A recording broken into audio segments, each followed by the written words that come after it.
Tere jälle, head Soker.net vaatajad, kuulajad, jälgijad. Meie taskuhäälingu järjekordne 388 osa on teie ees ja hakkame vaikselt ühele peatükile joont alla tõmbama vähemalt selleks korraks, sellepärast et neljapäevaseid saateid meil nüüd mõnda aega plaanis ei ole.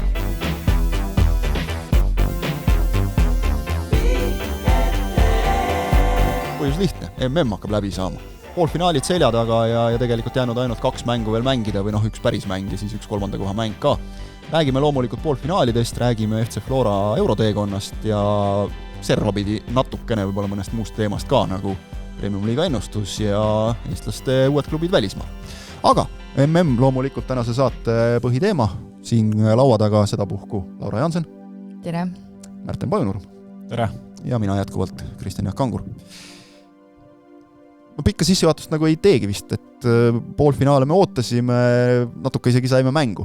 Et nagu need suured mängud kipuvad olema ikkagi selline ootus on laes ja siis pingeid on nii palju, et liiga ilusat jalkat väljakul ei mängita. Võib vist öelda mõlema poolfinaali kohta. Kuidas sulle, Laura, tundub? No see Prantsus-Hispaania, see kahjuks kriitikat liiga palju ei kannata, et vaevaliselt ta läks. Mul oli just vaba õhtu trennikaaslastega, sõbrannadega istusime, siis meil oli nagu suur õhtu planeeritud. Tegime seal vrappe, meil olid seal chipsid, snäkid, värgid, särgid ja mingit head limonaadi, seal päriselt limonaadi.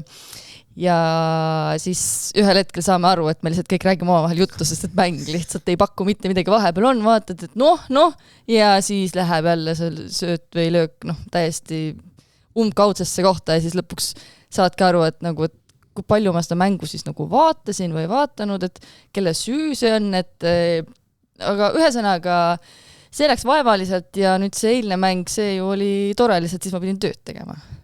Oleneb kelle jaoks tore võib-olla see tulemus mõttes, aga lihtsalt ta oli paeluv, et ta ikkagi tõstad seal pilku korduvalt. Et kui ka jalgpalli ei olnud, see vähemalt kaklust ei näha. Jah, selles mõttes midagigi, et see on ju tegelikult meelelahutus, et midagi peab ju nägema. Kuidas sul samad muljed umbes? Üpris üllatavalt sarnased, sest teisipäeval ajasin suure pundi kokku, läksime pubis mängu vaatama ja lõpuks ütlen, et olen tänulik, et niivõrd äge seltskond oli ja seal saime vana Kure riietusruumi õhkonna natukene üles, et seal poisid rebisid väga mõnusalt, et seal mäng läks täpselt kõige kehvemini, kui minna sai, et Hispaania sai kiire värava, mis lõi kogu mängu rütmi sassi ja seal tõesti toimus vähe ja Hispaania mängis niivõrd hästi, Prantsusmaal kehv päev ja täpselt selline jalgpall ja täpselt selline mäng, mis mulle ei meeldi ja miks mulle Hispaania ei meeldi, et minu jaoks selles mõttes väga, väga ebameeldiv, aga eile oli ikka korralik sõda esimesest minutist peale, see agressiivsus, see pressing, kogu see, mis seal toimus väljakul, see kirg, see oli ikka täielik tipptase, et väga lõbus oli vaadata, kuni siis lõpuks Inglismaa selle maha mängis. Mina olin poolfinaalides Prantsusmaa ja Inglismaa poolt 2 tiimi, keda kõige rohkem MM-il ütleb, et vihkan siis Argentiina-Hispaania finaalis, et see on suurepärane, nii et lõpp oli väga kurb vaatamine, aga selles mõttes poolfinaali tead, et emotsiooni sai erinevaid, sai kõvasti lihtsalt sellele, see MM kahjuks sinu jaoks sai läbi. Fännamise koha pealt on keeruline ja nüüd paar päeva magan, vaatan, mis tunne tuleb, kelle vastu rohkem finaalis olla, et seda veel ei ole hetkel. Õige eestlane. Ütlen ausalt, peale Hispaania mängu ma olin kindel, et ma olen Hispaania vastu finaalis, isegi Argentiina saab, aga eile vaatad seda Argentiinat ka, ega seal häid emotsioone ei tule, aga samas nad tekitavad emotsioone ja see on ka tervitatav, nii et vaadata seal on kindlasti kõvasti ja tuleb ikka, ma usun, et äge mäng, aga võib-olla kaldun natukene sinna poole, et äkki lassis Messi võtab veel ühe ära.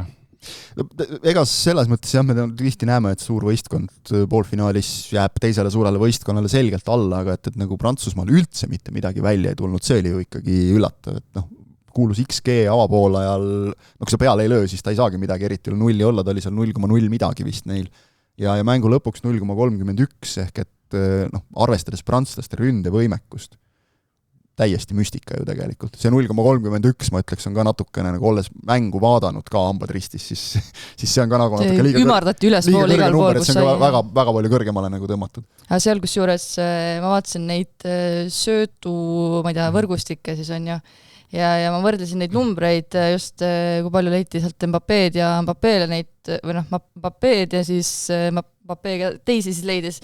Üldiselt need nagu tema numbrid, arvestades seda söötud arvu, oli täiesti, ütleme okeid, aga just see oli see Mbappé liin ei töötanud selles mängus üldse üks sööt emmalt kummalt siis teineteisele varasemates mängudes, ikkagi kokku 10 kandis, ikkagi Paraguay mäng oli teine, mis läks sassi neil, aga see mäng läks, üldiselt oli ka ikka selline teistmoodi kangutamine, et just see, et oli ikka väga suur pettumus ka minu jaoks, et muidugi arvestades, et on võib-olla üks selliseid nimesid, millest ju nüüd räägitakse ka, et kas ta hakkab siin liikuma ja mingeid ju klubisid on välja vist toodud, kas seal oli Real Madrid ka kuskil, et Real Madrid on alati et selles mõttes nagu suur pettumus, et mulle ta meeldib, väga põnev mäng ja väga ootamatu mäng ja just see, milline see aura tema ümber on, kuidas ta lihtsalt, ta justkui nagu ei taha seda aurat või kõik sellised väiksed asjad, kuidas ta käib seal ju väljakut katsumas oma plätu otsaga, et täna kannatab nende korkidega mängida, et see on nagu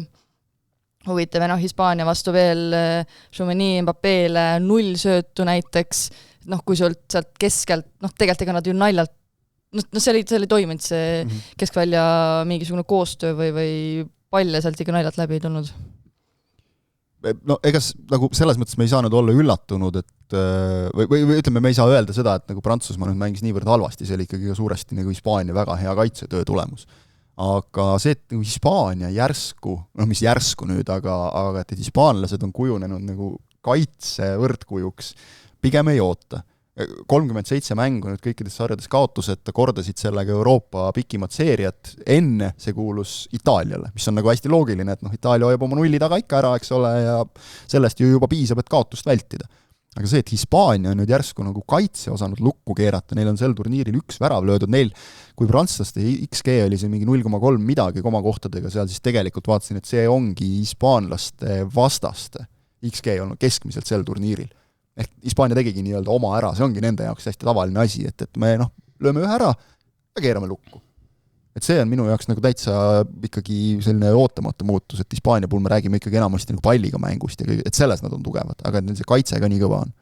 Seal tõesti see Kubarsi Laporte paar on nii hästi toimima saanud, just Kubarsi muidugi ei üllata, on üks maailma parimaid noori keskkaitsed, aga kogu see meeskondlik töö ja Rodri on ka nüüd selle vigastus järel taas maailma parima kaitsva pooliku vormis, et ta pani ikka täieliku kullafondi mängu seal poolfinaalis keskväljal käima, kontrollis kogu seda mängu, et see tõesti väga ei üllata, aga kuni selle penaltini, ega Hispaania oli ka väga ümmargune, seal kumbki meeskond ei teinud midagi, mõlemal oli väga tasakaalus, kõik oli korras ja peale seda penaltit Prantsusmaa kaotas oma selle sära sealt mängust ära ja siis kui veel Saliba ka seal vigastada sai, siis paljud siin naljatavad, et enne Upamecano oligi näha, sest Saliba oli kõrval ka, aga nüüd kui Saliba võeti kõrvalt ära, siis kõik kaitseliinist tundusid hoopis teisel tasemel vennad, et väga tähtis lüli sealt minema läks ja tõesti ei saanud kuidagi.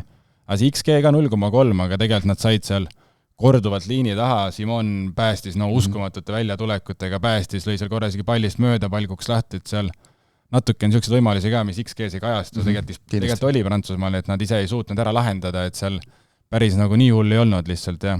See ei olnud kuidagi Hispaania kontrollis algus, niisugune tunne oli, et algus lõpuni kontrollis, aga heal päeval Prantsusmaa oleks sealt midagi ära ka löönud, aga lõpp läks ikka väga ümarguseks. No ongi detailid, eks ole, et see Tinni hästi loll penalti viga, kus sa nagu korra kaotad palli silmist, lööd Laminile jalaga vastu jalga ja ongi penalti, eks ole, Hispaania saab initsiatiivi kätte ja korras, aga siis Simoni juhtum on ikkagi selles mõttes huvitav, et kogu lugupidamise juures tegu ei ole nagu eraldi võetuna nagu maailma sellise tipp-väravavahiga. Sa vaatad, kes on veel Hispaanial koondises. Ja ometigi see mees mängib ja õigustab kogu aeg seda, et kuidagi ta nagu sobitub sinna süsteemi ja võib-olla siis mõni mees on selline, et suured hetked sobivad talle, koondisest mängimine sobib talle, seal ta suudab veel juurde panna. Et okei, hispaanlastel muidugi tõesti, see on lihtsalt luksus, mis mehi neil on võtta ja ka pingilt tuua, aga ikkagi treenerilt sellised suured otsused, aga näed, kui õigustavad ennast, siis käidki ringi, näpud püsti, et ma tean, mis ma teen.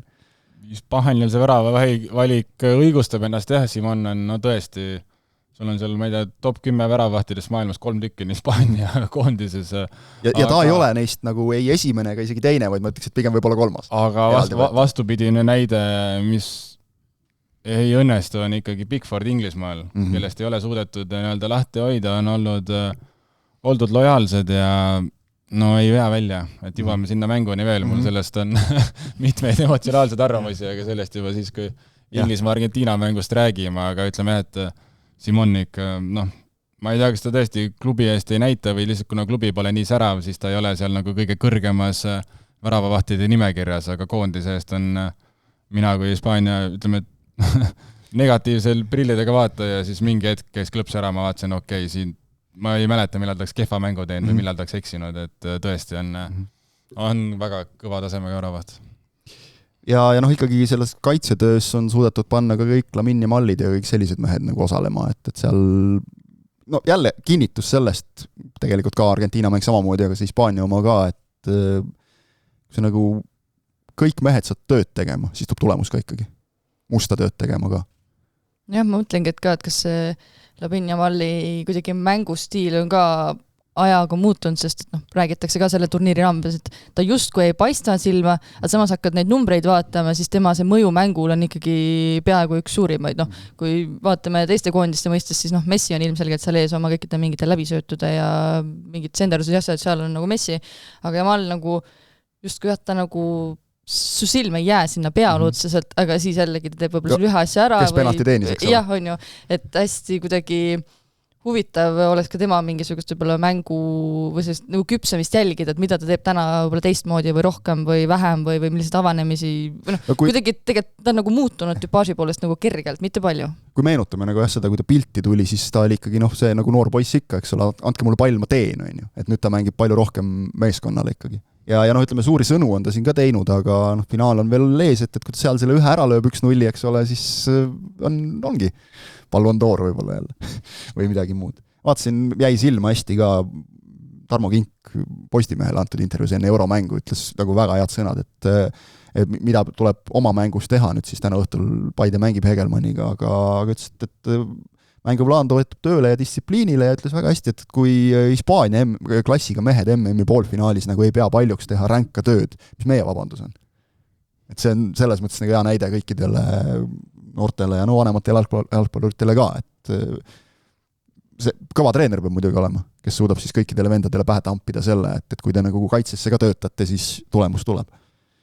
Ja mis mulle silma jäi veel, on tegelikult hästi huvitav, et see kaitse, ei saa nüüd öelda, et ta nagu üleöö tuli, aga mõtlesin, et mul on nagu ju meeles, et Hispaanial on olnud suureskoorilisi mänge ka ja vaatasin 2025 kevadel alles.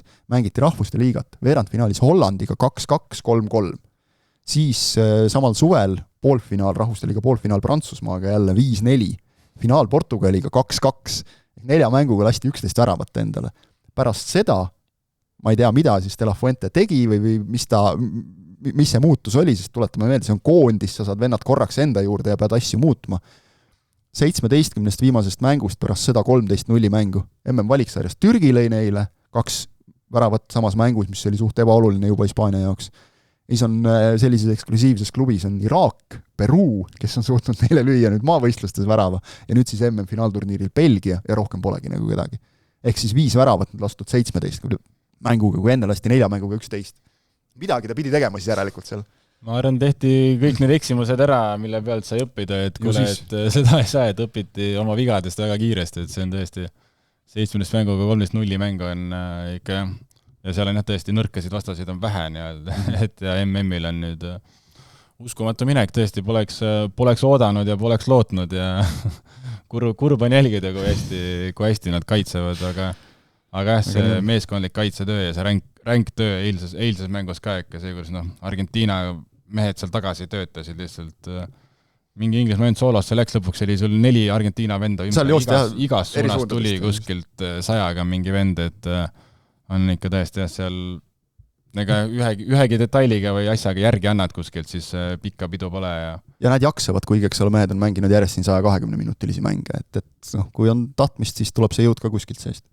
Prantsusmaa puhul tegelikult üks ajajärk saab otsa, Deschamps, nii kaua olnud, 2012 tuli, 14 aastat isegi koondise treeneril, see on ikka väga pikk aeg tänapäeva jalgpallis. Praegu ma ei ole numbreid kokku löönud, ega tunde järgi on see, et kui 48 meeskond MM-il osales, siis minu meelest vähemalt pooltel on treener ära läinud pärast turniiri, et või okei, kolmandikul võib olla, aga vahepeal tuli järjest, iga päev tuli see uudis, et keegi pani ameti maha ja kellelgi sai leping läbi ja kõik, aga tegelikult hakkasin vaatama, et Deschampsi pärand on selles suhtes ikkagi võimas, et Prantsusmaa ju mängis 98. aasta finaalis, kus ta oli veel mängija kapten, eks ole, ja enne seda ei olnud neil mitte midagi nagu põhimõtteliselt suurturniiridelt ette näidata, nad olid ka sellised suured põru ja tegelikult nagu Hispaania samamoodi, et enne 2010-ndat neil ei olnud ju mitte midagi praktiliselt.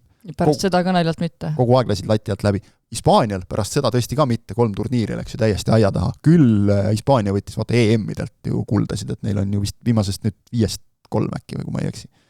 Et neil oli sealt vähemalt nagu miskit ette näidata, aga prantslased said siis mingil hetkel, kui Deschamps tuli uuesti ülesmäge, see algas selle 2016 kodus finaaliga ja kui me loeme nagu eduks sellise poolfinaali jõudmise, midagi sellist, kus ju siin vist viimasest 4 korrast 3 on Hispaania pannud neil ukse kinni, küll rahvuste liigas ja küll MM-il ja küll EM-il ja on selline krüptoniit natukene.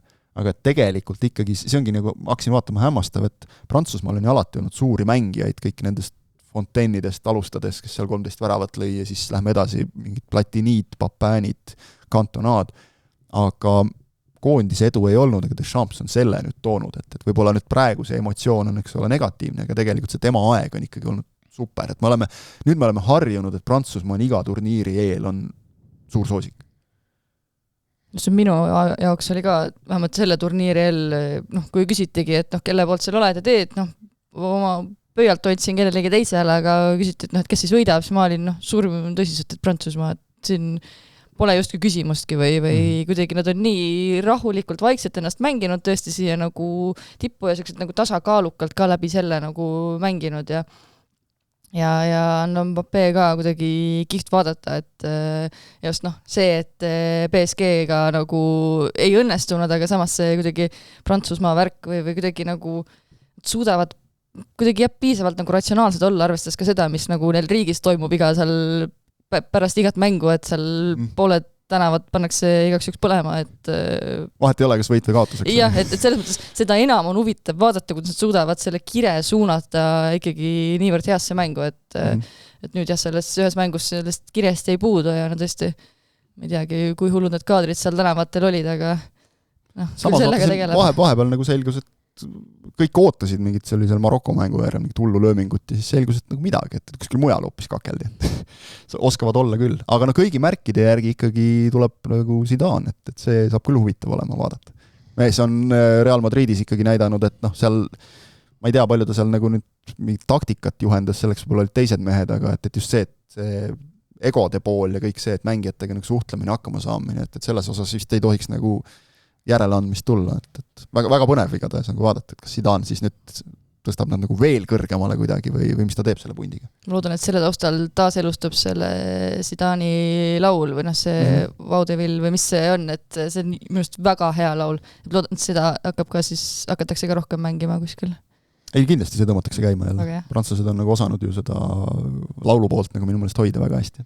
2018 meenub kohe. Zidane'il materjal on, millega tööd teha kõvasti ja saapad Deschampsi omad väga suured, aga kui keegi neid peaks Prantsusmaal täitma, siis kindlasti Zidane, aga Deschamps ja kunagi võttis üle, mul on lapsest peale Brasiilia ja Prantsusmaa on 2 nagu koondist, aga mingi aeg olidki, toetad seal Prantsusmaad, on siuke underdog, alati läheb kehvasti, saad nagu seal sõpradelt puid ja siis mingi hetk järsku Deschamps tuli ja järsku saad asjad paika, siis iga turniir on juba suur favoriit, võidavad seal MM-asju, siis oli nagu, ütleme, et ei olnud, oli rohkem oli Prantsusmaa toetajaid, rohkem ilmus neid fänne välja kogu see, siis ei olnud nagu enam, ei paisnud silma sellega, et mingi ma olen Prantsusmaa poolt, keegi oli nagu üllatunud, et mingi hetk nad olid nii tugevad ja nii palju fänne tekkis juurde, kuna lihtsalt nii äge meeskond, nii hea treener ja head tulemused, et ajaga võib-olla, kui nad underdog olid, isegi toetasin juba rohkem, seal olid üksikud säravad tegijad, aga nagu ei saanud seda meeskonda käima, aga nüüd on ikka väga, väga kõva ja noor meeskond neil ka, et nad ka järgmiste aastateks on kindlasti Zidane'il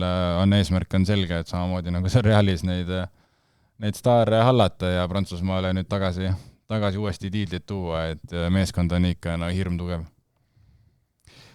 Lähme selle Inglismaa-Argentiina juurde. Vist oli, kui ma õigesti vaatasin, siis esimene mäng, siin Opta on teinud seda oma statistikat sealt 66. aastani see ulatub, ehk siis viimased 60 aastat ju seal varasemast ei ole nii head materjali, aga aga kui õigesti vaatasin, see oli vist esimene mäng, kus 30 minuti jooksul MM-ide ajaloos, siis kus 30 minuti jooksul tehtud ainsatki peale lööki. See on ikka müstika tegelikult, ütleme seal lööke tehti, aga mitte nagu siis väravale ja palliga, vaid nagu vastaste pihta rohkem. Et kui minu meelest oli mängitud 1 minuti, mingid sekundid peale, kui Paredes läks juba Bellinghamile küünarnukiga natukene niimoodi tagant selga, et Bellingham aru saaks, mis mäng täna tuleb, eks ole, ja siis võime kohe hakata vaatama, ma ei tea, inglased vist väga ei ole sellest jahunud, peamiselt sõimavad Tuchelit, aga Enzo Fernandez ju tegelikult sõitis küünarnukiga kuklasse, seal toodi nagu võrdlus välja, et esimeses mängus Lõuna-Aafrika mees sai selle eest pika mängukeelu, et samasuguse liigutuse eest, et lasti nii mängida ja selles mõttes see Argentiinale sobis, et kui sa nagu kohe üritad, kohtunik kaarte ei anna, siis sa saad ju selgelt aru, et täna võib nii.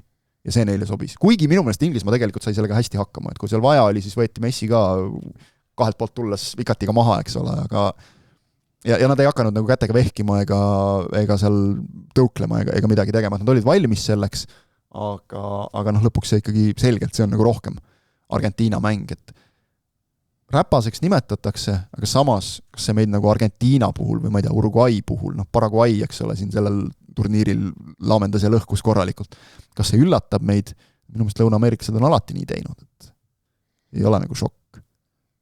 Tuli see üllatusena teie jaoks, et Argentiina nii alustas, pigem mitte ju? Inglased said väga hästi hakkama, seal vahepeal nad said isegi, ma ütleks, et füüsilise eelise, seal oligi Bellingham hakkas, et soolosid tegema, iga kord võeti veaga maha, head karistuslöögid, et seal vahepeal aeti argentiinlased päris endast välja ja kuna nad ei reageerinud selle peale, Bellingham oli ka selline Mbappe lähenemisega, seal pigem nagu naeris ja nautis ja läks asjaga kaasa, aga esimese poole ja vaatasin, XG oli 0,04 versus 0,03 aga mäng ei olnud igav.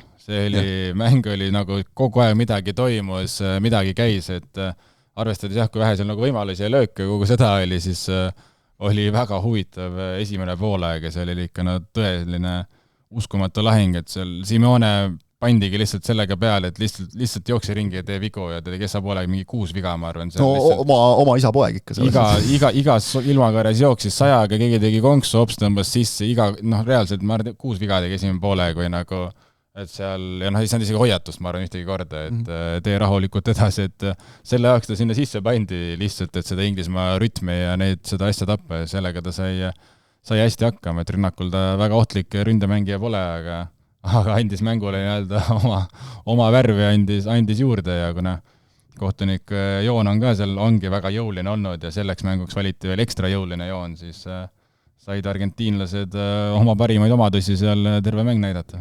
Just mõtlen, Bellinghami puhul oli ju vist see ka, et vist peale Norra mängu ta rääkis meediale, kuidas tal ema ütles enne mängu umbes, et mängi nüüd targalt ära, mine siin ära hakka oma suud katma, tee nüüd seda, tee nüüd toda, et ma saan aru, et ema oli umbes terve nädal teda töödelnud seal, et umbes, et ole nüüd normaalne, et ma arvan, et enne seda mängu see töötlus jätkus, et tegelikult on see ka see, et ära rikku enda võimalusi ära kuidagi sellega, et sa lähed nagu põlema, et see on kindlasti on seda väga raske kuidagi kontrollida, sa ei saa, mõni inimene ongi äkilisem, aga jõle kahju oleks, kui sa teedki mingi lolli asja juba seal varakult ära ja kõik on läbi, et siis sa tõenäoliselt hingadki sisse välja, näitlikult sõrmetest purskab nagu tuld, aga siis sa peadki edasi mängima, sest need panused siin on nii kõrged ja Bellinghami-sugune mees, teda on sinna platsile ikka väga vaja.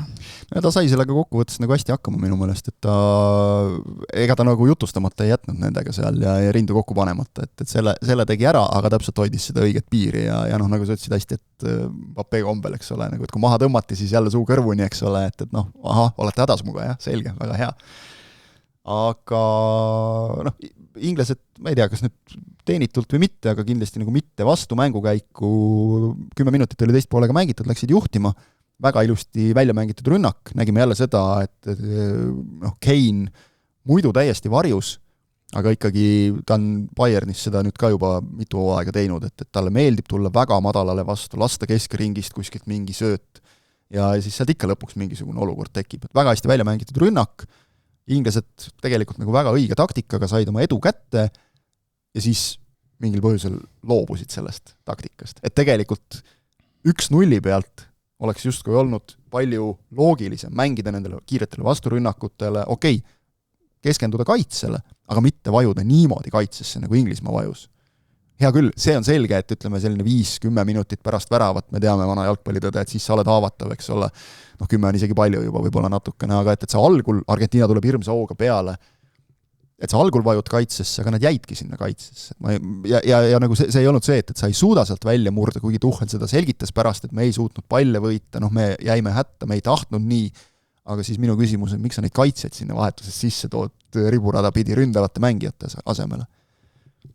Et minu jaoks näiteks, sinu käest on hea küsida, et või teie mõlema käest tegelikult hea küsida, et mängite ise, et kui ma kaitsjana näen, nagu, et võetakse Anthony Gordon ääreründaja välja ja tema asemele tuleb Ezri Konsa, kes on nagu väga puhas kaitsja, pigem isegi keskkaitsja, mitte äärekaitsja, siis nagu minu loogika ütleb, et seal mul käib peas kohe see klõps, et okei, mul nagu üks mure vähem, ma saan näiteks kaitsjana tõusta julgemalt äärelt rünnakule, Molina või kes seal äärel mängis, eks ole, kes Gordoniga hätta jäi, et sealt ei ole nagu enam ohtu. Mingil hetkel võeti Declan Rice ära, kes ju natuke mõni minut enne seda oli palliga tõusnud, teinud ohtliku pealelöögi. Kui Dan Burn tuleb tema asemele, siis Dan Burn ei tõuse palliga üle poole platsi, eks ole. Et kuidagi nagu on see nagu reaalselt mängus tunnetatav ka, et kui ma vaatan, et vastaste treener teeb selliseid nagu kaitsvaid vahetusi, okei, kardab midagi, me saame siit indu juurde. Kindlasti on tajutav ja seal kas ise Inglise enda kaitsed või mängijad platsil, sa näed need vahetusi, seal on mingi, selge, me lähme siin lihtsalt hoiame ära, kaitseme, et seal Mehhikoga saadi sellega hakkama, arvati, et Argentiinaga saab ka, aga see oli ikka uskumatu taganemine ja nagu sellisel tasemel, sellisel hetkel sellist nagu nii toores seda taktika valikut ja sinna alla parkida niimoodi, et isegi tsenderdusi ei blokeerita, kauglööke ei blokeerita, et see oli ikka vahepeal mingi 8. liin oli seal 16 kasti peal ja sa paned 8. liini ja siis ikkagi sul Enzo Fernandez, kes on 2 korda näidanud, et ja aastaid juba näidanud nagu Inglismaa liigas, kus juures, te peaks teadma seda vend, on näidanud, et tal on hea löök, siis sa jätad ta ikka vabaks sinna. Ja must see oli üldse selline väga mingisugune, ma ei teagi, U17, U19 liiga viga, pärast nurgalööki sa tegelikult pead suhteliselt padavaiselt need mängijad kastist välja suruma ja kui sa oleks neid juba piisavalt siin ette surunud, siis ega poleks seal Enzo Fernandesel ka mingit ruumi tekkinud, et tegelikult seal tekkis korraks 1 sekund, 2 sekundit, kus sa jääd korraks seisma, sa vaatad seda palli ja siis tegelikult sa oled juba hiljaks jäänud, et see, et nurgalöögi järel kiirelt välja, kui pall läheb ka välja, see on suhteliselt selline ABC. Et sa lased sul nurgalöögi, paneb Messi mängu ja siis sa lased seal neil veel seda sööta ja mingid 3 jah, ootame nüüd seda tsenderdust kõik koos, võtame, ma ei tea, kätest ka kinni ja laadida, et see seda ei tohiks nagu siukses mängus teha.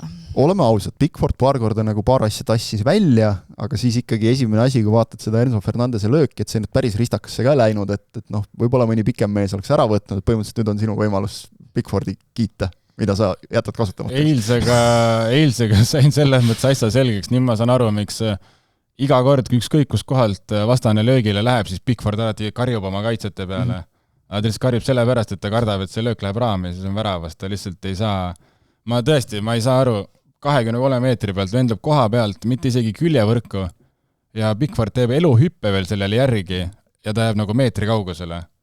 Et see värav tundub ta jaoks liiga suur, kuidagi teise Courtois oleks ma kinni püünud selle palli ja teised tippväravavahid, aga ta suudab nagu mõnikord lasta väravat sisse ja teha need, nagu neid oli võimatu kaitsta. Ja siis vaatad sarnast olukorda, teised väravahid toovad need välja, nagu, et ta seal ühe peaga löögi väga suurepäraselt joone pealt ära ja nagu midagi seal tegi veel, aga kõige otsustavatel hetkedel.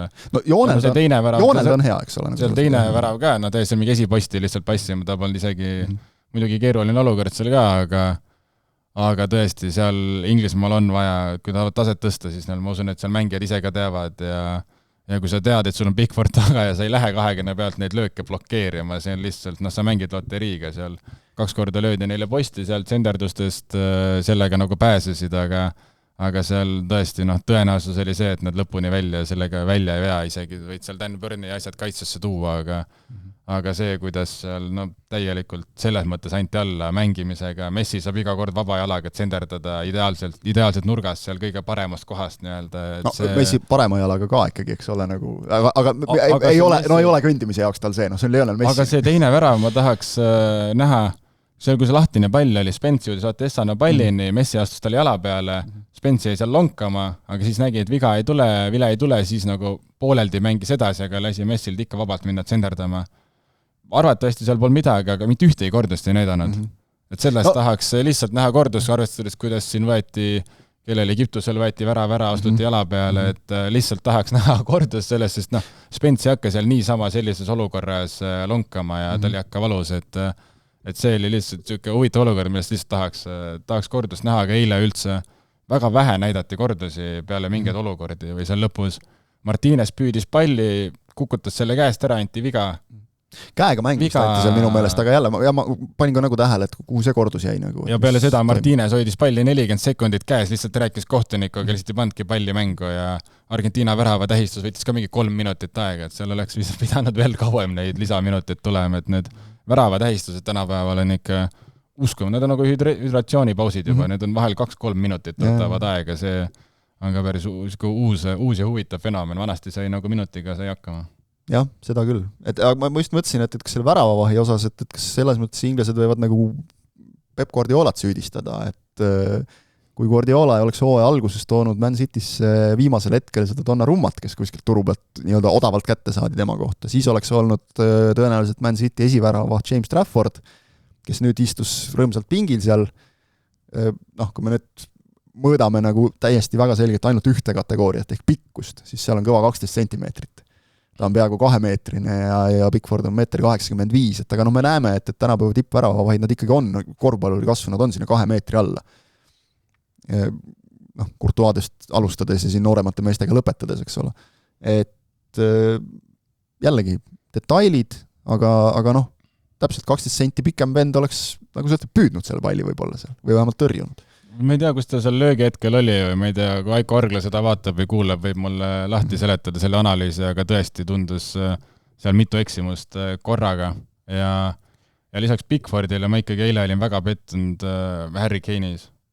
Teda, kaptenit põhimõtteliselt ei olnud seal väljakul, kuigi sul on keskkaitses seal Romero ja Lisandro Martínez vastu, kellega klubi tasemel ja igapäevaselt, Kane on nendest füüsiliselt põhimõtteliselt üle ja ta peaks aga ta oli ikka täiesti kadunud ja lõpus isegi oli see palli hoida värk ja söötis seal auti, oli seal kaitses abis, aga kuidagi ta ei vedanud seda ütleme, et arvestades, et ta on üks maailma parimaid mängijaid, üks maailma parimaid ründajaid, siis eile ta jäi seal ikka väga varju terve mängu minu meelest. Kas tal äkki talle ikkagi mingi väikese karuteene teeb see, mida ma enne mainisin, et ta nii palju töötab mängu jooksul mööda väljakut ringi ratast, et kulutab ära ennast natukene äkki või siis teine variant lihtsalt, et energiat veel on, aga et sa ei suuda seda õiget kohta leida, et 2 kohas korraga olla ei saa, sa ei saa lasta keskväljalt söötu ise endale pea peale karistusalasse. Sest et ma jälle võtsin oma need sööduvõrgustikud välja, Kane oli selles mängus kõige paremini sees nii-öelda söötude mõttes võrreldes teiste nende play-offi mängudega. Ja selgelt paremini, et see söötud arv Kane'ile 17 söötu, Kane'ilt 9 söötu ja teistes mängudes seal 12+12, 9+7, 15+8. Aga kus ta on? Täpselt see ongi see, et ta reaalselt, tema see nii-öelda osalemine mängus seoses nende nii-öelda söötudega see oli selgelt kõige suurem võrreldes teiste mängudega. Aga just see, et kui ta kindlasti, kui ta on keskringis pöörab, jagab, eks ole, aga siis sa jagad äärte peale seal siis peavadki nemad tegema selle nii-öelda sissejooksud või mingisugused diagonaaljooksud või mis iganes. Kes seda ka teeb hästi on Bellingham, eks ole, kes siis tõuseb sinna vabasse ruumi, et see on töötanud inglastel ja tegelikult, kes minu meelest, kes usaldati jalgkoosseisu ja kes tegi seal paremal äärel väga hea mängu, oli Morgan Rogers. Aga ikkagi lõpuks sellest teravusest jäi puudu ja siis sa lükkad, eks ole, lõpus sisse omal seal Rashford ja Ivan Toney, kes Toney ei ole minutitki mänginud sellel turniiril, et mida sa siis päästad, et minu meelest võime ikkagi öelda, et see oli ikkagi väga selgelt kiidame Scalonit ka muidugi, et treeneri võit selles mõttes, aga ma isegi tahaks enne kõike öelda, et see oli Tucheli kui treeneri kaotus. Ma olen nõus ja lisaks ka mängijatega, see ongi eilses mängus tuli välja see, ühed on kogemusega võitjad, kogemusega maailmameistrid on harjunud võitma ja teised nii väga tahavad seda, et nad kardavad seda võitu, nad ei suuda sama plokk tekkis viimased aastad, mul oli selles mõttes natuke tuttav, Arsenalil on ka seda tekkinud, nad on nii lähedal on nendel võitudele, et siis tõmbab see kramp ja sa lihtsalt tahad sellest võidust kinni hoida, sellega sa kaotad oma mängupildi ära, et seal mu meelest hea näide on see Bodo Glimt ja nende peatreener ja nende kogu filosoofia on see, et vahet jälle, mis seis on, me mängime oma mängu, vaatame mängu lõpus põhimõtteliselt, aga nad ei mängi kunagi vastavalt mänguseisule, nad ei muuda mitte midagi oma selles, nad ei lähe seal kaitsma eduseisus, nad ei lähe muidugi nad mängivad Norras, aga nüüd tegid isegi meistrite liigas nende põhimõtete järgi, tegid uskumatuid tegusid, et ja eurosarjas ennegi. Et seal, tippjalgpallis seal mõnikord see, kui sul ei ole seda tiitlit ja sul on nagu see nii suur surve, siis see mitte kaotamise hirm on kuidagi nii suur, et see tõmbab ja eile, ma arvan, et see nii-öelda koos peatreeneri otsuste ja valikutega ja sellega, pluss siis nagu mängijate enda see kramp lihtsalt, et sa nagu nii väga ootad seda võitu, samal ajal Argentiina lihtsalt tuli tagant seal hooga, nad on juba maailmameistrid, neil ei ole selles mõttes midagi kaotada, nad teavad, kuidas seda teha ja Argentiina näitas, kui enne olid siin nõrkadega hädas, siis eile ikkagi Inglismaa ja selle kohta suruti ikka metsik surve oli, see oli lihtsalt vaatad ja higistad seal diivane peal, et millal see värava tuleb. Pigem see oli nagu aja küsimus, eks ole. See oli tulemus, kuigi lõpuks tuli ikkagi meisterlik sooritus kauglöögist, aga nagu me ütlesime, nagu väravavaht oleks seal ära võtnud. Jah, see keegi kunagi ütles väga hästi, et väravavaht ei ole, et on mingi noormees kinnastega seal, et seal natuke meenutas seda. Minu jaoks jääb ta alati selleks T-Rexiks. On tehtud neid meeme, vaata sekene. Ma ei suuda, ma vaatan alati ja unustan ta T-Rex. Ja kuidagi nagu ikkagi see ka, et kui sa seal kaitsete peale karjud kogu aeg ja seal teed oma neid trikke ja asju, mingid asjad on nagu õiges kohas, kuskil 1-0 eduseisus ka, pall löödi üle otsajoone, ta peaks selle mängu panema, ta jooksis kuskil kaarega karistusalast, eks ole. See on nagu selline kohtunik pidi vilet laskma, et kuule, mine palun oma kohale, pane pall mäng. Sellest saad nagu aru 1-0 pealt, võib seda teha. Aga samas ikkagi mingid olukorrad tekkisid ka sellest, et ta lööb lihtsa palli auti kuskil, et minu meelest ta ei tekita kaitsetes kindlust. Pigem tekitab ta ebakindlust. Muidugi nad usuvad temasse, kõik on temaga harjunud, ta on ju juba aastaid olnud esiväravavaht. Aga ma ei tea, minu jaoks on ta natukene, kuidas ma ütlen, Emiliano Martinez on ka kloun. Suuremat klouni ei ole nagu tegelikult jalgpallis, nagu me teame. Aga Martinez kuidagi teebki, vaata, nagu sa ütlesid, need asjad ära, eks ole, et ta hoiabki seda 40 sekundit seda palli kaenles ja kuidagi kõik kohtunikud ja kõik unustavad ka ära, et nüüd nii ei tohi tegelikult. Et on tal mingi aura või mis, ta teeb neid asju õigel hetkel, tal on ka vigu sisse tulnud selle lollitamise pärast. Aga samas tema minu meelest tekitab oma mängijates kindlust, Pickford ei tekita kindlust. Et siin on kuidagi suur vahe nagu. Ja vaata, kui sa kogu aeg nagu röögid ja kogu aeg on keegi teine süüd, et sulle peale lüüakse, siis mingil hetkel, see ikkagi natuke hakkab. Mõtleme, ma arvan, et sa ei viitsi ka enam, nagu, et mida sa räuskad seal taga, et nagu selles mõttes, et ei kindlasti, et kindlasti sul on vaja mingit teatavat raputust seal vahepeal, et kui saadki aru, et nagu, ma ei tea, läksingi vale kehaosaga või mingi kehaasendiga ja mis iganes, aga mingi hetk, kui iga olukorra peale räuskab, siis oleks küll natuke, et nagu see ju ei tööta, see on ju sama nagu treener, eks ole, kui treener 90 minutit platsi ääres karjub, siis sa lülitad ennast, ma arvan, kuskil 30. minutil hiljem, sa ei võta isegi kui sealt tuleb nagu võib-olla väga õiget infot, sa ei võta ju vastu seda enam. Et ma arvan, siin on sama asi natuke. Inglasti on nüüd suur küsimus, et Tuhelil on leping, aga küll teda kindlasti nüüd kangutatakse ja ega see, et ta sakslane on tema kasuks ilmselt Inglismaal ei räägi just eriti.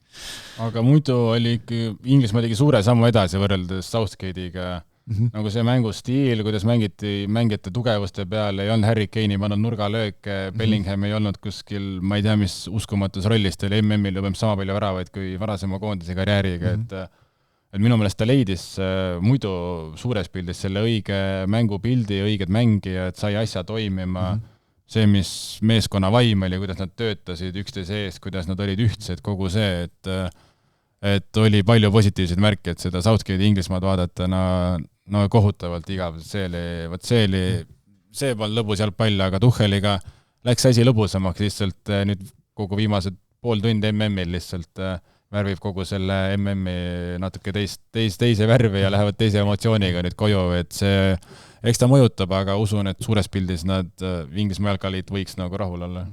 No tegelikult see ongi nagu rikub ära just see, et nüüd viimased pool tundi tehti natuke sama asja, mida Southgate'ile kõige rohkem ette heideti. Liiga ettevaatlik, ei usu oma mängijatesse ja siis ütleme, jah, Ain Tammuse kuldne lause, mida ta ERR-i eetris on mitu korda vist öelnud, et hirm on see, mis mehe araks teeb. Et nii ongi tegelikult. Ja inglastel tegelikult on ju viimased 5 suurturniiri, võib öelda, eriti vaadates nagu minevikku, kuidas neil on läinud, et tegelikult on õnnestunud. See eelmise MM-i veerandfinaal kaotus Prantsusmaale, napp kaotus, midagi ei ole teha, juhtub.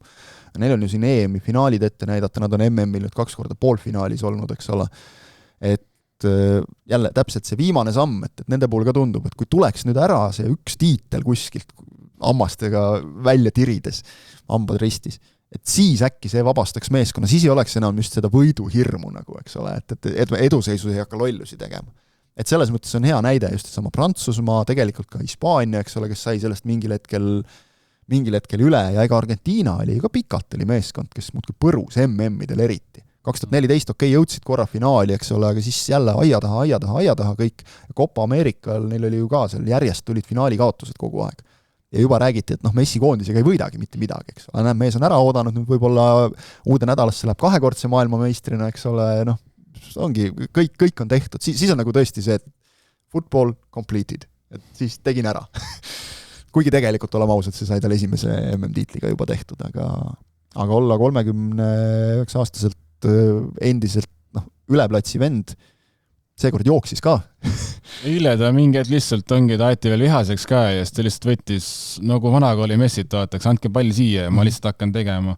Koha pealt seal konksutas Inglismaa endi Bellinghamidest asjadest läks nagu ikka väga nagu vaatad ja mõtled, et uskumatud on 39 mängib Inter Miamis, et tuli siuke, tõesti näitas endiselt näitas maailma parima mängija taset, poleks seda sellelt MM-ilt arvanud, pigem siuke playmakeri rollis jagab seal sööt, lööb mõned väravad, aga et ta veel tänasel päeval kõige tähtsamas mängus hetkes ütleb, kõik Argentiina mehed otsisid iga kord ainult Messile, anna pall siia ja hakka tegema. Ja et see töötab ka, sest et neid meeskondi, kes nagu ühe oma staari peale mängivad, neid ikka on nähtud, aga et see nagu toimib, see on palju haruldasem. Kõige parem on see klipp kunagi, kui PSG-s ta oli ja siis seal ka mängu lõpus neil oli väravad vaja, iga vend söötis Messile, aga kuna Messil PSG-l sellel ajal ei kerinud, siis ta lihtsalt igal vennal andis seinasööduga palli tagasi ja siis läks jooksis kuskile mujale. Et Argentiinas on tal vastupidi need asjad. Meie isiklikke antipaatiaid kõrvale jättes, siis selles mõttes on finaalis ju õiged meeskonnad, et maailma 2 parimat, jalgpalli ajaloo parimat mandrit, maailmajaod on olnud Euroopa ja Lõuna-Ameerika. Valitsev Euroopa meister, valitsev Lõuna-Ameerika meister on finaalis ja kuidagi nagu elu on nii sättinud ka, et Hispaania ja Argentiina seda finalissimat ei olegi nüüd saanud ära mängitud kuidagi moodi. Küll prooviti eelmisel aastal, jäi tegemata, prooviti sel aastal, tuli seal see Iraani sõda vahele. Nüüd tuleb see finalissima ära siis parimas võimalikus kohas, et teeme mingi kiire ennustuse ka või kuidas see asi minna saab. Eile vaatasin Inglismaa ja Inglismaa-Argentiina protsendid Opta järgi olid vist kõvad 50,9 ja 49,1, et öelge siis otse lihtsalt, et tegelikult on võrdne. Viskame münti. Aga kumb võidab? Lihtne küsimus. Ma olen läbi terve turniiri enam-vähem kõik mööda pannud. Et ma ei tea, mõtlen ausalt, mina seda tugevat viha, mis teis elab, ei jaga. Minul on kodus Hispaania jalgpalli edulugu või mis see raamat on, mis seal 2012 ja 2010, mille põhjal see kirjutati ja ma olen selle ilusti läbi lugenud, võib-olla isegi mitu korda. Muidugi toona ma ei saanud nagu väga paljudest elulistest asjadest aru, aga fakt on see, et mul on see raamat kodus, ma olen pigem vist nagu Hispaania poolt ja vist on tunne ka see, et äkki nad võiks gramm paremad olla. Kui see Lionel Messi seal kinni saadakse, sest et ma nagu olen natukene alati, kui on see Ronaldo versus Messi küsimus, siis ma nagu Ronaldo poolt, et ma natuke nagu Messi vastu. Et ma panen siis Hispaaniale, aga ma ei tea, kui kinnine või lahtine see mäng tulla võiks, selles mõttes pole mul ühtegi tunnetust, äkki mingi 1-0 oleks nagu iga, võiks olla 2-1. Paneme siis sulle selle 50,9 Hispaania. Ja. Sa ütlesid tegelikult juba välja, et korra, et kui Messi võiks ju võtta, siis selle teise veel või?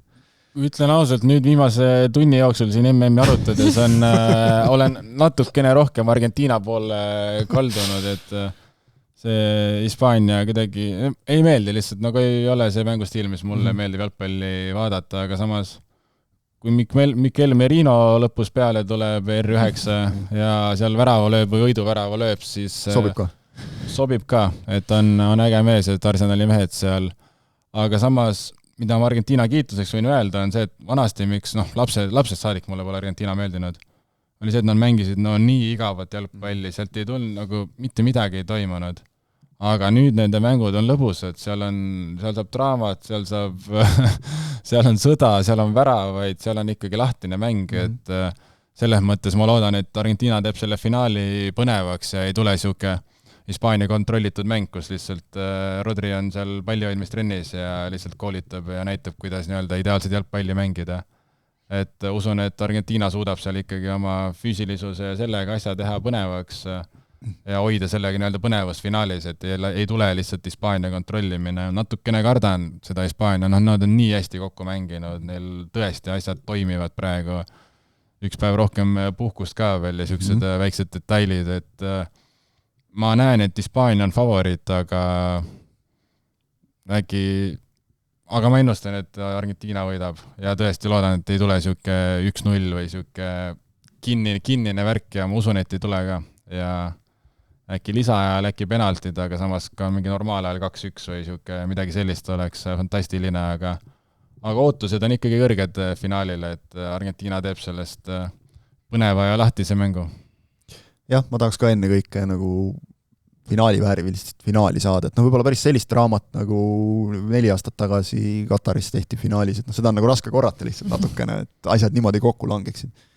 Aga ega seal ju ka suurem osa mängust, tundus, et läheb seal polnud must tõesti üldse küsimust, nagu ma mäletan ka, ma just mõtlesin, et siis... ma kõnnin minema siit isegi nagu teleka eest, et lähen, ma ei tea, teen võileiva või ma ei tea, lähen pissile ja siis on mingi siis tuli Mbappé järsku kuskilt, eks ole, et ja oli mängu kohe jälle.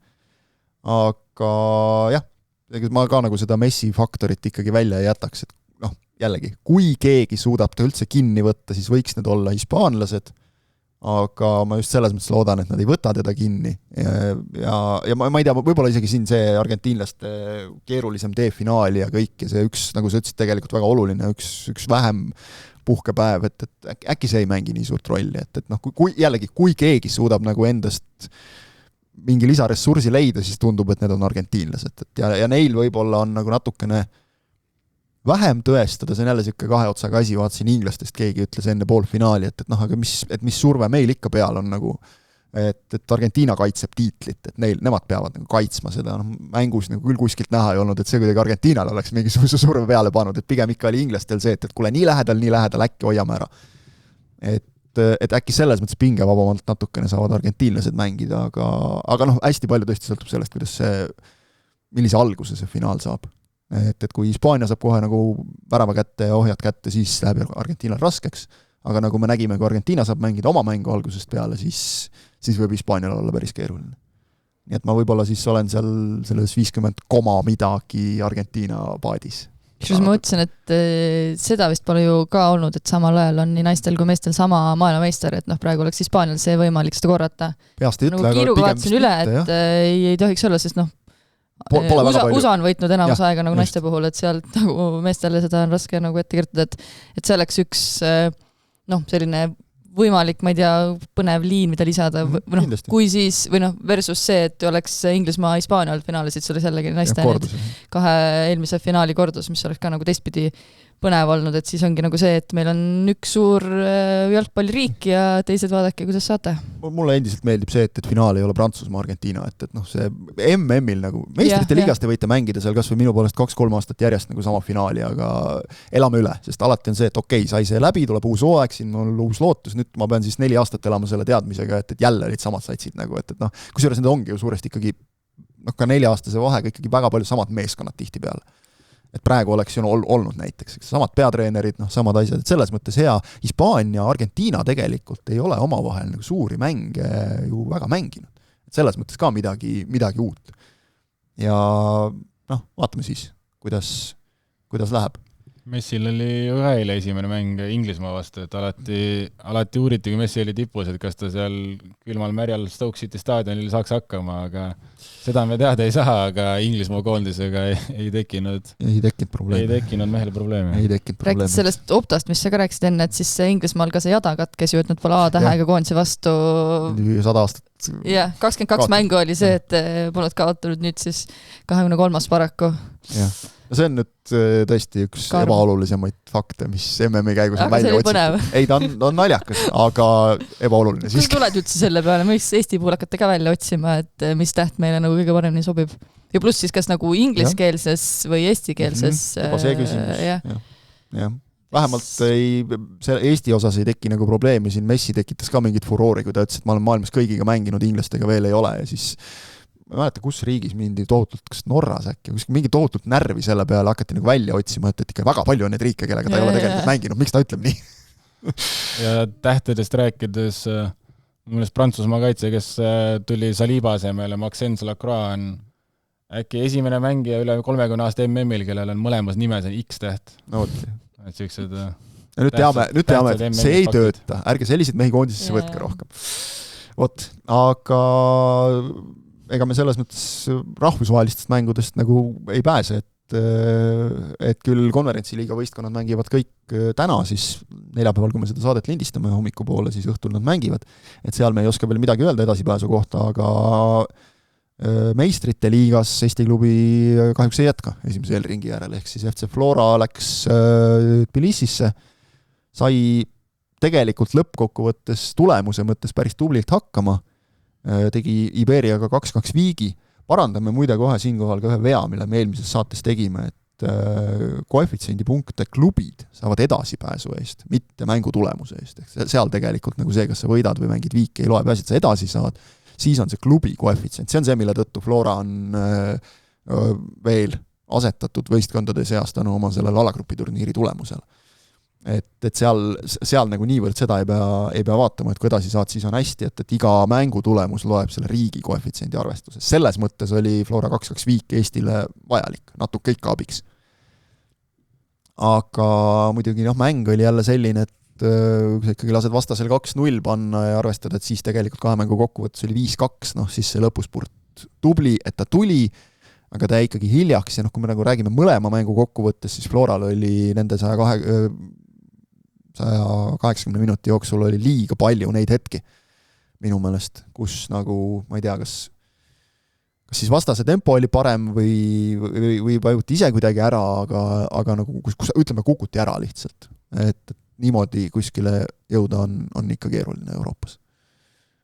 Aga jah, kiidaks tõesti seda, et seal ütleme, et 2-0 pealt enam väga usun, et paljud ei arvanud, et Flora suudab välja tulla 2-2 riigile punkte võtta, endale seda enesusku tekitada, et Vassiljev ütles ka, et kahe mängu peale see vastane oligi, ühe väravõrra oli parem, et just need mängu algused, eriti siin koduväljakul, et esimese 20-ga 0-2 taha jääd, siis on juba kohutavalt raske sealt paarist edasi minna, hoolimata, kes vastane on ja kui on veel endast natuke tugevam vastane ka, siis et sellega kaevati endale korralik auk, peaaegu suudeti sealt välja ronida, ütleks ikkagi positiivne üllatus, et seal võõrsil 2-2 välja tuli ja nüüd järgmine voor väga mängitav vastane, aga see DNS Walesist, see ei ole ka, see ei hakka isegi seda Levadia vastase nime ütlema, aga nad on ikkagi Walesis hoopis teise klassiga ja teise rahakotiga kui kõik teised meeskonnad sealt, et nad ei ole Walesis ka, rääkisin Walesi sõbraga, ei ole kõige populaarsem klubi või nagu nad on ka sellised suured, kellel on nagu rohkem raha ja võimekus kui teistel, et ollakse suht palju nende vastu ja suured fännid ei ole, et vaatab, äkki saan mingit head siseinfot sealt ka veel koguda, aga DNS-iga nad on ju konverentsi liigasse ka jõudnud, nii et see ei ole kindlasti siuke, et Eesti alati peab Walesi klubi võitma, et ma arvan, et seal tuleb päris võrdsed ja rasked lahingud ja Floral kõvasti pingutada vaja, et sealt edasi minna, aga jah, lõpus natukene jäi puud, oleks korralik üllatus olnud, kui oleks seal Iberiaga veel lisaajale suutnud minna, aga ikkagi jah, see esimese mängu esimesed 20 minutit olid tekitasid liiga suure väljakutse sellest kahjuks. Jusensi puhul siis jah, ei saagi nagu keegi väga armastada meeskonda, kes on viimasest 17 hooajast 14 tiitlit võtnud ja siis ülejäänud 3 korral jäänud teiseks napilt, et ju on kõigil kõrini neist natukene, et kui meil oleks nii, siis ka ilmselt samamoodi kirglikult. Naiste jalgpallis on meil Florat ju selles mõttes ka oleme ausad, ei meeldi. Ja Flora ise ei ole selles kuidagi süüdi, eks ole, vahel on nagu võistkonnast kahju ka olnud, aga samamoodi Pärnu enne, eks ole, et keegi lihtsalt ei kannata neid, sest kaua võib. Et sel hooajal on vähemalt paremini sellega. Aga jah, kindlasti, et sellest Levadia ja selle Carnarvon Towni mängust nagu nüüd selles mõttes suuri järeldusi ei saa teha, et küll nüüd lähme ja sõidame üle, aga nagu sa ütlesid väga õigesti, et see enesekindlus, mida sealt saadi sellest 2-2, et sa vähemalt saad nagu mingigi natuke positiivse emotsiooniga tagasi tulla.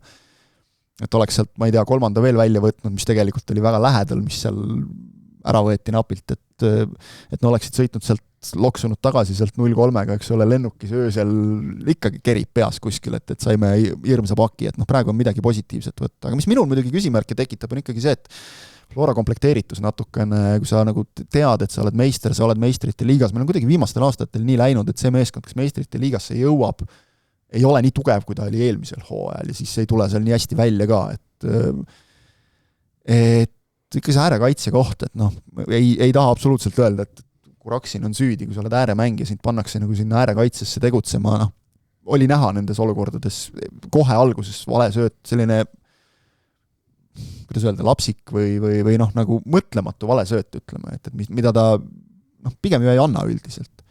Aga ta on teises positsioonis kuidagi natukene mingi lühis tekkis, eks ole, sealt kohe vasturünnak, õnneks see võeti ära, nagu Grünwald tõrjus, aga kaitseolukorras ka sama, et nagu mängu kommenteerinud Jürgenson ütles, et tegelikult see ei ole kaitsetöö, kui sa seisad ääre peal palliga senderdust otsivast vennast mingi 4 meetri kaugusel, et sa oled seal, aga sa ei kaitse. Ja samas mul on nagu siin veidi küsimusi nagu klubi juhtkonnal, et te teadsite, nagu, kes teil ära läksid. Ma tean, et on põhimõte nagu Eesti mängijatega ainult mängida, aga see ei ole nüüd ka nii, et Floral on praegu seal mingi 3 äärekaitset on vigastatud, siis tuleb see Kuraksin panna, et ta oligi põhimõtteliselt nagu selles mõttes halbadest valikutest, et ükski mees ei ole puhas äärekaitsja, ta oligi nagu üks, mis võtta oli. Et see Eesti mängijatega mängimine idee tasandil on nagu hästi vahva, aga et ma ei tea, kas neid võiks siis nagu sellisel juhul siis nagu Eestist ka paremini kokku tuua, või et kui sa nagu ainult noortega lähed peale, siis meistrite liigas seal ei saavuta edu, sa saad ükskõik mis teise riigi, isegi kui see on Gibraltar, sa saad ikkagi meistri vastu seal loosiga.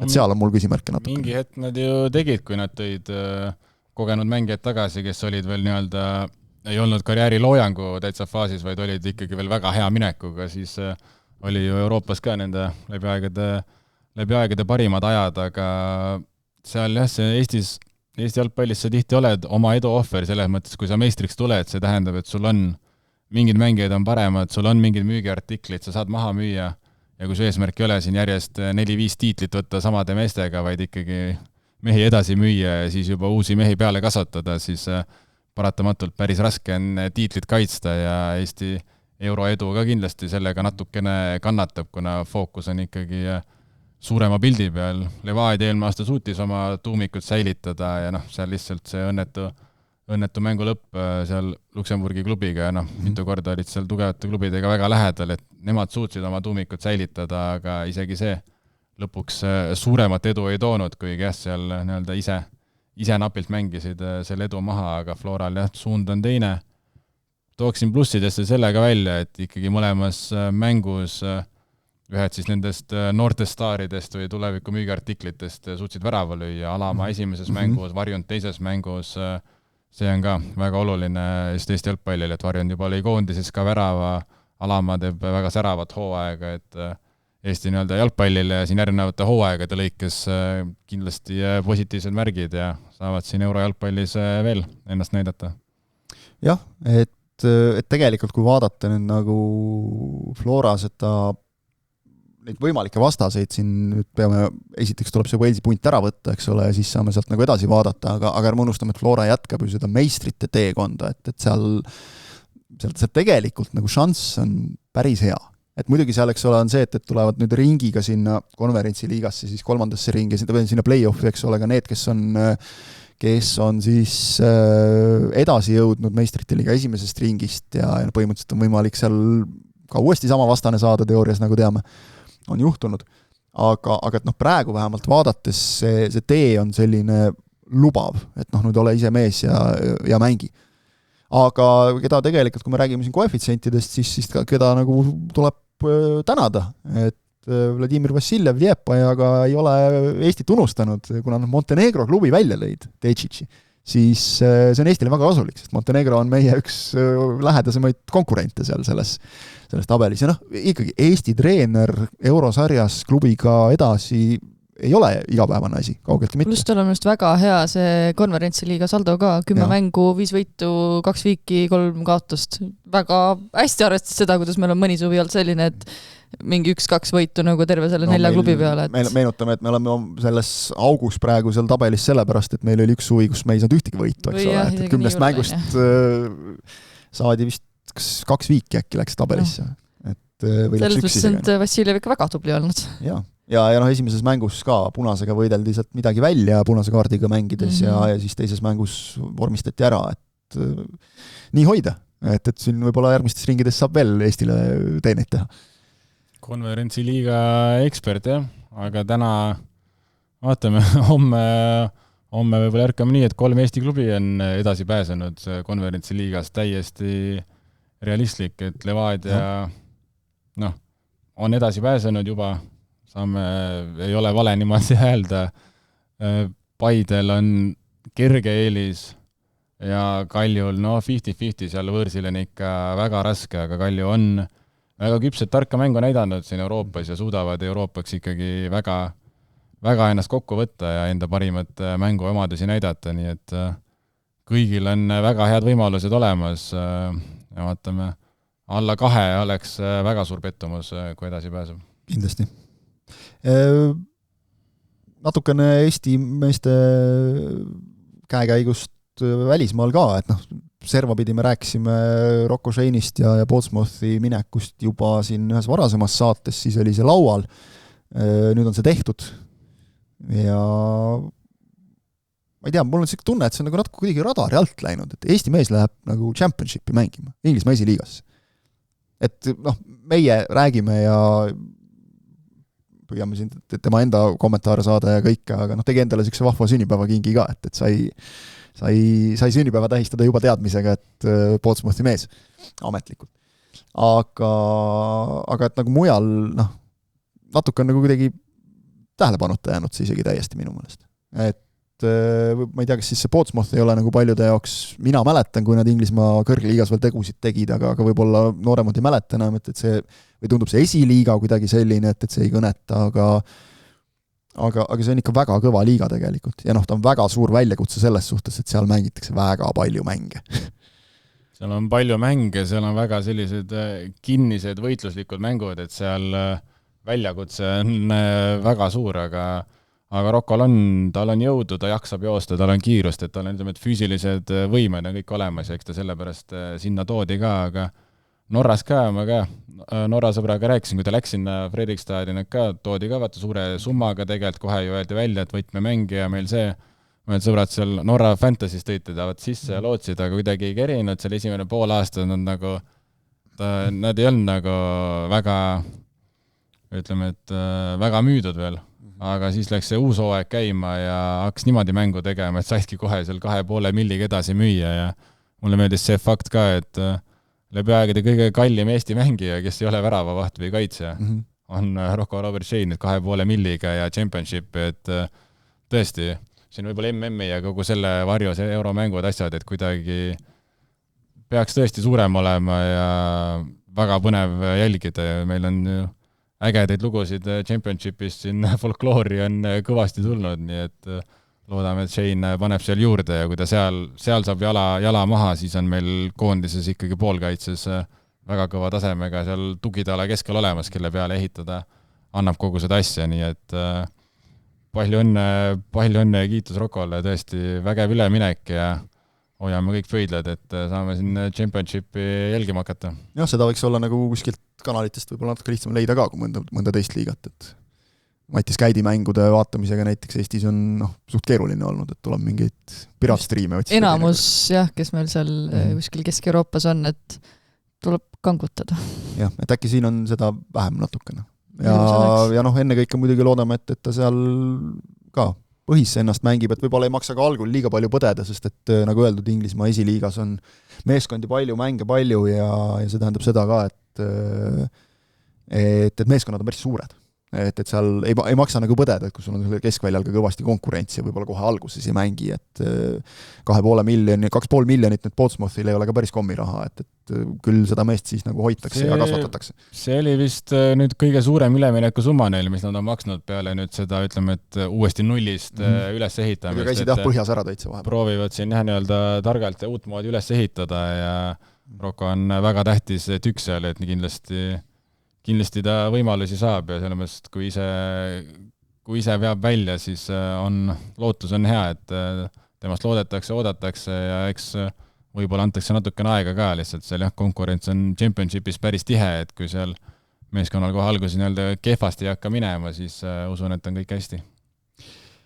Esiliigast rääkides siis üks mees läks veel kõrgliigast esiliigasse ja seda siis Poola sees, Märten Kuusk Varssavi Poloniasse, no ühtepidi tundub nagu tagasi, selge samm tagasi, ekstraklaasast ta ju alles siin veel mängis, rääkis meile vahvaid lugusid kõik, eks ole, esiliigast kõrgliigasse tõusmisest ja siis nagu ekstraklaasas ka ikkagi oli jalg maas. Aga läks konkurents nii suureks, et mänguaja mõistes oli mõistlikum sinna Poloniasse minna, see on tegelikult, see on ikkagi Varssavi klubi, see on suur klubi, see on ajalooga klubi, nende eesmärk on esiliigast kõrgemale tõusta ja me teame, et Poola kõrgliiga on tegelikult ülitihe, seal ju sellel kuulsal Leegial oli kõvasti kangutamist lõppenud hooajal, et mitte välja kukkuda. Ja et Poola jalgpalli, ütleme, see püramiidi teravam tipp ulatub minu meelest kõrgliigast allapoole kuni sinna kuskile esiliiga tippudeni. Et Poola esiliigas on ju eestlasi ennegi mänginud ja nad on öelnud, et seal on ka tegelikult väga võrdne, just see ülemine ots on tegelikult väga tugev, et see on nagu kõrgliiga tasemel. Ehk tegelikult ei ole võib-olla hull, et kui sa nagu seal nähakse sinust nagu kindlat kaitseliini tugitala, sa saad mängida seal, see on tähtsam, ma arvan, talle endale ja ka Eesti koondisele, kui see, et ta tingimata kuuluks ekstraklaasa klubisse, aga mänguaeg oleks väiksem.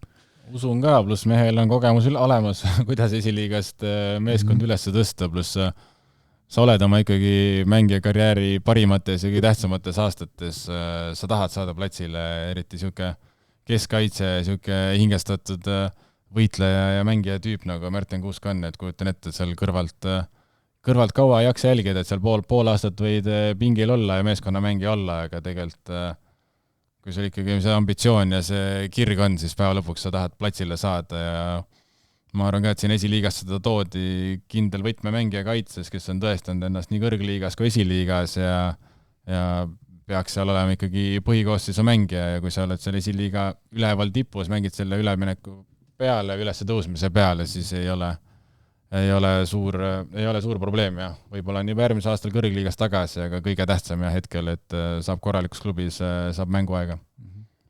Mul on samad mõtted. Mõtlesingi, et kas Märten ütleb midagi sellist, mille ma saan nagu lisada, aga samadesse, et reaalselt ma arvan, et see on selline mingis mõttes nagu turvaline valik või selline hea valik, et ongi, et täpselt kui sa saad nagu aru, mida sinust tahetakse, sul on seal mingi teatud roll nagu juba leitud, tahetakse leida seda, siis on see, ma arvan, õige valik, et täpselt ongi, et sa oled selle seas, kus sa tahad mängida, sul ei sobi mingid poolkõvad variandid, et äkki tuleb, kannatan veel pool aastat, siis sellest pool aastast võib-olla saab aasta ja nii edasi, et sellele mõte, et sa pead selles mõttes, ta on seal Poolas juba mingis mõttes jalad alla saanud, ma arvan, et tema nimi on piisavalt tuttav, klubi ise teab, mida temast saadakse ja ma arvan, et ta on ise ka nagu enesekindel, et saab seda pakkuda või kindel selles, et saab pakkuda, et see on, ma arvan, mõlemal osapoolel täiesti adekvaatne variant. Ja Kuusega veel see nali oli kunagi, tulin Ameerikast tagasi, oligi, mäleta, kus see tuli, aga see oli ka, et ma olin nagu pettun, et ma polnud isegi kõige parem Märten Premium liigas enam. Ja siis mõned aastad läksid mööda ja siis ma polnud järsku enam kõige parem Pajo ka Premium liigas, siis oli aeg ära lõpetada, et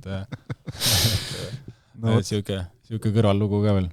Jah, aeg lendab, eks ole, teinekord. Aja lendamisest rääkides, siis ega vaatame ette ka juba nädalavahetusel ju siin Premium-liigat mängitakse ka ja imet täisvoor. Ja tegelikult on selles mõttes nagu põhjust rääkida, et kui ma vaatan siin seda ennustust, mida me veame siin, et siis ikkagi natuke torkab silma, et on hakatud arvestama seda, et Kalju mängib neljapäeval võõrsil, tuleb sealt tagasi, pikk reis, siis on vaja koduliigat mängida. Flora nüüd, eks ole, mängis küll juba teisipäeval, peaksid ju tagasi olema juba, eks ole, vist, et kui ma ei eksi. Eile lõuna ajal jõudsid tagasi ja ütleme, et reede õhtul on juba mäng, et jah, aga ka äkki mõjutab miskit, eks ole. Tõesõnaga mulle tundub nagu, et on natukene vaadatud neid asju juba. Aga käime kiirelt üle, sest me saame siin nagu alati, Märten, sinuga, kuna Laura on seal tabelis sees algusest peale, aga sinuga saame nagu testida niimoodi, et sul ei ole seda pinget peal, seda üldtabeli, seda, et sa saad nagu puhta lehena minna peale. Eelmine kord, kui ma õigesti mäletan, siis läks väga hästi sul sellega. Nagu, et panid mingeid asju täppi, mida teised ei pannud. Aga Flora Nõmme United siin, ikkagi kõik ennustavad Flora võitu, välja arvatud üks mees. Loomulikult, see mees on Markus Jürgenson, kes on pakkunud, et Nõmme United paneb kinni selle mängu. no vaatame, Saka ütles eelmise mängu järel, et tema ootab väga ja siis mul lõigi nagu pirni põlema, et oot tõesti, et millal tema mängis viimati A. Le Coqil, sest et Unitedi ja Flora senised mängud on toimunud Männikul ja siis Portlandil. Et millal, Sakal on natuke aega möödas sellest, kui ta sai siin veel Levadia särgis, eks ole. Saka on päris metsikuid sooritus A. Le Coq Arenal pakkunud ka, pluss me näitedel hea emotsioon sellest Kure mängust all, Flora haavatav, just need euromängud ja suvi, need ongi täpselt need mängud, kus Kurega ka, kui mängisin veel, siis alati napsasime mingid punkte suurte käest. Hõõrud veidi käsi, eks ole, et ilma naljata hõõrud ja usud ja ootad, et sa tead, nad tulevadki hästi kiiresti, tugevalt peale, proovivad kiirelt ära otsustada, aga seal, pluss nad rohkem varumehi ka, aga ikkagi Floral ka pink on tegelikult päris hea praegu ja seal need mehed saavad nüüd euromängude vahel ennast näidata, et uueks euromänguks pilti mängida, siis ikkagi tugevad favoriin on ja ma siin Jürgensoni Männiku paati ei lähe, et ma panen, et Flora võidab. No ta enamasti selle paadiga sõuab üksinda ka olema ausalt, nii et elu on näidanud. Aga kindel on see, et väravaid tuleb. Ei no jaa, see on kindel muidugi, see Unitedi mäng ikkagi. Seal ei saa teisiti. Narva Trans, Pärnu Vaprus, seal küsimusi ei ole. Kõik ennustavad Vaprust võitjaks. Natuke üllatav võib-olla isegi, aga näed, nii on. Et endiselt Transi uude treenerisse keegi ei usu ja need esimesed märgid, ütleme, väga lubavad ei ole olnud, aga seal Transi kodus mäng. Suvehooaeg on käima läinud, Pärnust pikk reis Narva, kuigi jah, Limberg tegi Paalbergi eelmäng, hakkas järsku lammutama, aga ma selles mõttes lähen, et ma ütlen, et Viiki jääb see mäng. Et seal midagi lihtsalt ei tule. Aga kirjas jälle. Siis Sapperast saad rinnalt karvu rebida. Targutada või siis loll olla. No jah. Ma jätan meelega ühe mängu vahele, sest see on kõige huvitavam. Levadia Tammeka, kõik ennustavad Levadia võitu, see on vist Levadiat vaadates suht paratamatu, minek on hea ja Tammekal veel siin pakk all ka ja Levadia kodumäng, et see ilmselt on Tammeka jaoks nõks keeruline. Oled samas paadis? Olen samas paadis. Harju ja Paide, siin on Raul Ojassaar läinud püüdma soolopunkti, ehk tema pakub Viiki sellest mängust. Teised, kusjuures jällegi üllatavalt üksmeelselt ja ka Viivatpet siis, kes natukene kalkuleerib rohkem, mitte ei pane võib-olla nii emotsiooni pealt nagu meil mõned, kõik pakuvad Paide võitu ikkagi. Kuigi euromäng, aga mis siis? Kui Paidel täna euromäng läheb hästi, siis on Harju võimalused kindlasti paremad. Sest paratamatult see fookus on selle järgmise ringi peal, aga kui Paidel ei peaks hästi minema, siis on kindlasti vaja koduliigas kogu aur seal vaja välja elada, aga siis on see Kingise klassikaline see lahtise labakäega ring ka ilmselt ootamas, mida ta siin lubas mingi mängu järel. Harjul ei ole ka siin lihtsalt ei ole tulnud, et Paidel seal ka varumeestega saavad peale minna, saavad seal mõned võib-olla näidata, tõestada ennast. Ma panen ka ikkagi Paide võidu peale. No nii, ja siis on see kõige huvitavam mäng vaieldamatult ennustuste järgi selles voorus, ehk siis Kure võtab vastu Kalju. Kure kodumäng, kindlasti oluline. Eesti piires ikka see kvalifitseerub kõvemaks väljasõiduks Kalju jaoks. Kuressaare jaoks ju ka. No Kure jaoks ka, jah. Aga Kure kodu ikkagi. Ja Kalju tuleb siis nii, et tuleb reisilt ja läheb reisile selles mõttes, et vaatame, kui palju see mõjutab. Aga see on nüüd mäng, kus on pakutud kõike. Heiti Heli pakub Kure võitu suisa, siis mina ja Raul pakkusime Viiki ja Laura, Kris Ilves, Jürgenson ja Viivatpet arvavad, et Kalju ikkagi võidab selle mängu. See on hea pähke, ma ütleks, siin on sama seis nagu Paidega natukene, et sõltuvalt euroedust ja tänasest tulemusest, aga ega nad ka seda tulemust seal teised ennustajad ette ei teadnud. Kurel nüüd Nõmme Unitedi mängust see kehv emotsioon all, mõnusalt emotsionaalne Nõmme intervjuu, et see oli näha, et sealt tuleb, aga tõesti arusaadav ka, see oli niivõrd valus kaotus, kui üldse saab olla, et ei olnud üldse ei olnud kade ja endalgi on tulnud selliseid väga valusaid kaotusi ette, aga tihti need aitavad seda jõudu koguda ja seda emotsiooni fokusseerida, nii et usun ja loodan väga, et Kure põrkab sellest suurest pettumusest kiiresti tagasi ja Nõmmega saavad hea emotsiooni, teise Nõmmega siis hea emotsiooni kätte, aga lähevad, ma arvan, Kivi paneb ära ja Kure võidab. Selge, paneme kirja. Ehk siis jäid Flora võit, Transile pakkusid Viiki. Kure võit, Levadia võit, Paide võit. Okei, paneme selle kirja ja vaatame siis, kuidas läks. Tabel oli mul ka kuskil, aga ma olen selle ära kaotanud, nii et kui ma leian ta kiiresti üles, sellest oli eelmises saates juba juttu. Nii, leidsin üles. Praegune seis on siis selline, et Raul Ojassarjal 57 punkti, siis tulevad 53 punkti peal Jansen, Kangur ja Viivatpett. Sa oled mingi tagastuleku teinud ju? Tuleb nii välja. Ma olin kuskil täitsa põhjas. Sa olid ikka pillikus kauguses kohati? Ei, nõus, tõesti, ei vaidle isegi vastu üldse. Tahaks õiendada, aga ei vaidle vastu, nii oli. Ja siis on meist omakorda 3 punkti kaugusel on Chris Ilves ja Markus Jürgenson, et kui me räägime siin nagu suurtest tagasitulekutest, siis see mees on ikka täitsa põhjast tulnud, et ei ole isegi viimane enam.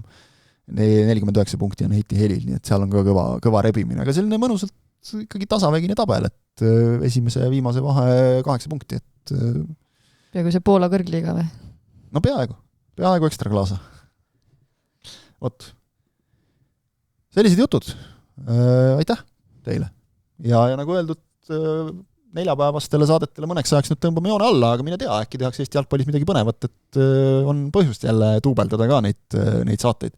Toimetaja hakkas 2 käega peast kinni hoidma praegu kaadri taga, aga ei ole hullu.